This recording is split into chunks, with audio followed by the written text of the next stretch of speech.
ফরিদুল মাসুদ দামাত বারকাতুহু আমার তালুই, তিনি অসুস্থ, খাস করে দোয়া করবেন। অনেক ভালো লোক, অনেক বড় আবেদ, অনেক বড় আলেম। তাকে ইসলামের দুশ্মনেরা তোহমাত দেয়, অমুকের দালাল তমুকের দালাল। ফরিদুল মাসুদ আল্লাহ আল্লাহ রসুলের দালাল, অন্য কাউ দালালি ফরিদুল মাসুদ কাউ স্বার্থ সিদ্ধি করে না। যদি এই মাদ্রাসার দিকে, এই প্রতিষ্ঠানের দিকে কেউ চোখ তুলতে চান, আপনি ভাবিয়েন না আপনার চোখ আপনার সাথে থাকবে, তখন চোখ পুড়িয়ে যাবে। এখানে ভাবিয়েন না, খবরদার হাত বাড়াবেন না। এই প্রতিষ্ঠান ইসলাম অনুযায়ী চলবে, দিন অনুযায়ী চলবে, সমস্ত মুসলমানদের প্রতিষ্ঠান। এখানে কোনো দখল টকল এগুলো চলবে না। দখলের বিরুদ্ধেই রাজপথে ঝাঁপিয়ে পড়ছিলাম। তখন তুমি কোথায় ছিলাম? হ্যাঁ, ওই সমস্ত কারফিউ ভেঙ্গে যখন রাস্তায় নামছি, তখন জীবনের মায়া ত্যাগ করিয়ে তারপর রাস্তায় নামছি। বুঝছো? কথাবার্তা সাবধানে কইও। চরমনায়ের হযরতের নায়েবে আমির যিনি, তার একটা বক্তব্য শুনলাম। ফরিদুল মাসুদ সাহেবের অনেক প্রশংসা করছেন যে তার বিয়াই হন, তালুই হন, ইত্যাদি ইত্যাদি হন, অনেক কিছু হন। আমাদের কোনো অসুবিধা নাই, তিনি বড় আলেম, এটা মানতে আমাদের কোনো অসুবিধা আছে? তিনি যে তাহাজ্জুদ গুজার, এটা মানতেও আমাদের অসুবিধা আছে? নায়েবে আমিরুল মুজাহিদিন বলেছেন, যদি কোনো মিথ্যা মামলা করা হয় তাহলে থানা ঘেরাও করা হবে। মিথ্যা মামলার পক্ষে আমরা নই। তিনি আলেম হয়ে আলেমের পক্ষে কথা বলেছেন। আমরা নায়েবে আমিরুল মুজাহিদিনকে আমরা ধন্যবাদ জানাই যে আপনার এই বক্তব্যে আমরা দারুণ খুশি হয়েছি।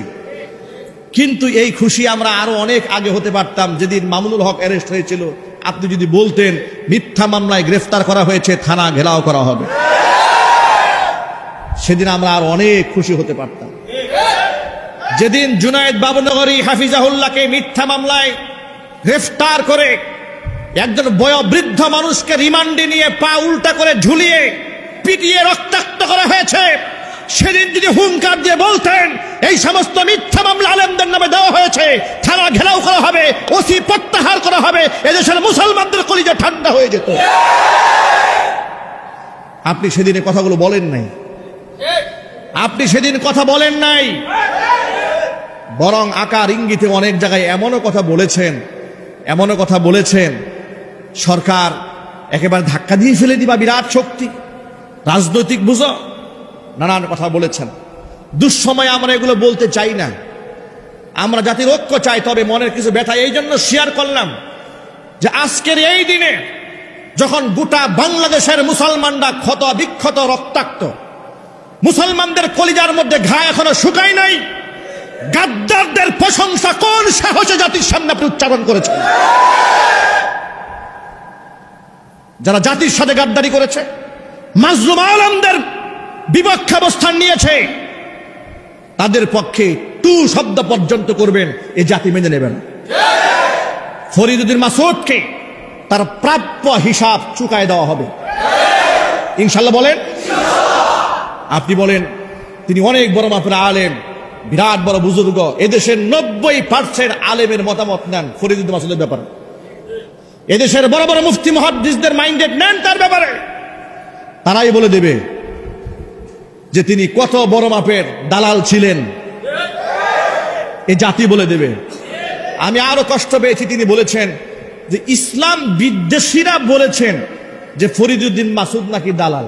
ইসলাম বিদ্বেষীরা এ কথা বলে আপনি কাকে ইঙ্গিত করলেন? ইসলাম বিদ্বেষী বলে আপনি কাকে ইঙ্গিত করেছেন? এদেশের 90% মানুষ বিশ্বাস করে ফরিদুদ্দিন মাসুদ সরকারের পা চাটা গোলাম ছিল। আপনারা কি এটা কি স্বীকার করেন? আমি যা বললাম সত্য না অসত্য? চিল্লায় বলেন। তাহলে এই সব মানুষ কি সরকারের আপনার সব ইসলাম বিদ্বেষী হয়ে গেল? না, মানুষ তার কর্মফল ভোগ করবে।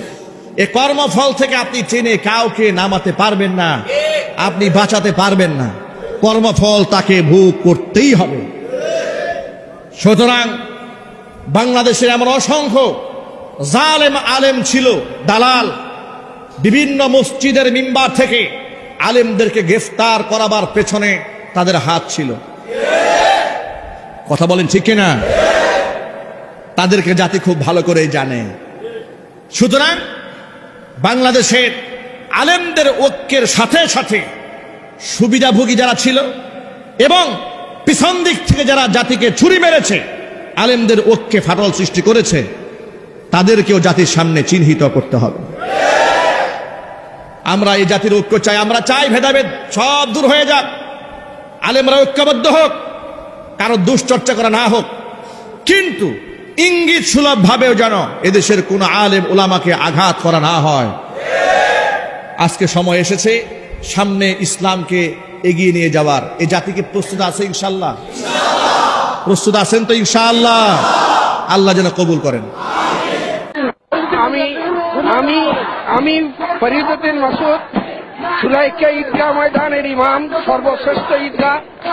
আমি এর পক্ষ থেকে এই সমাবেশের সাথে একাত্মতা ঘোষণা করছি, সমাবেশের সাফল্য কামনা করছি এবং সকল রাজাকারদের, বিশেষ করে গোলাম আজম নিজামী, কাদির মোল্লা, সাইদি, এদের সকলের ফাঁসি এটা শুধু প্রত্যাশা নয়, এটা আমাদের স্পৃহা, স্পৃহা আমাদের। কারণ এরা শুধু মানবতার বিরুদ্ধে অপরাধ করে নাই, এরা ইসলামের বিকৃতি সাধন করে, ইসলামের বিরুদ্ধে অপরাধ করেছে। সুতরাং এদের ফাঁসি ছাড়া দ্বিতীয় কোনো দাবি আর হইতে পারে না, দ্বিতীয় কোনো শাস্তি হইতে পারে না। সুতরাং